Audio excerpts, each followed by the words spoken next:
Thank you, Mr. Chairman. Ensuring the long-term solvency and profitability of the United States Postal Service is probably one of the most important legislative actions our subcommittee will tackle in this Congress. One of the few government agencies explicitly authorized in the Constitution of the United States, the Postal Service's value and contribution to the fabric of our nation and our economy are undeniable. The second oldest department or agency of the present-day federal government, the Postal Service employs roughly 600,000 Americans, reliably delivering 6 days a week to over 150 million residences and businesses in every city, county, congressional district, state, and U.S. territory. Through its roughly 32,000 retail locations and hundreds of mailing, processing, and distribution centers, the Postal Service has a record of offering top-notch service at some of the world's most affordable rates.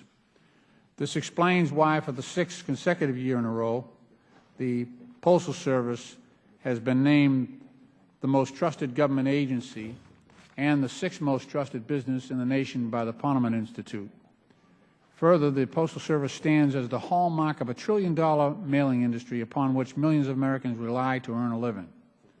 Therefore, revamping and modernizing the United States Postal Service should not be viewed as a legislative burden, but rather a policy-making opportunity to put in place additional enhancements and operational flexibilities that will allow the Postal Service to thrive for decades to come.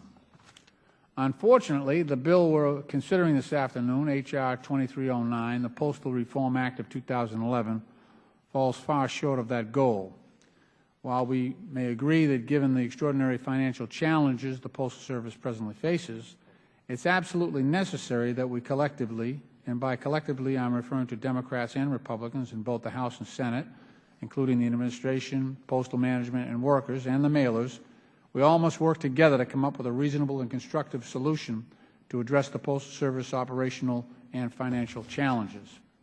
However, before we tackle issues such as changing delivery frequency and drastically cutting service and laying off hardworking Americans, we should consider a more palatable course of action.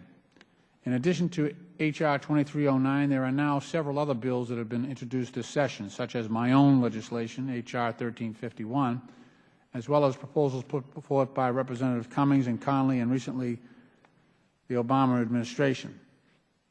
Each offer suggestions for helping to put the Postal Service's financial house back in order. I certainly hope that today's markup will provide us with a chance to have some of those proposals included in whatever measure is ultimately recommended for consideration to the full committee. In closing, I want to express my appreciation for the work that this subcommittee has performed thus far by holding hearings examining the state of the Postal Service. I now only ask that we proceed cautiously and cooperatively as we consider how best to reform, modernize, and reshape one of our nation's most valued assets, the United States Postal Service. When the Government Accountability Office issued its April 2010 report examining strategies and options to facilitate progress towards financial viability of the Postal Service, I recalled it recommending the development of a new postal business model rather than the dismantling or takeover of the United States Postal Service.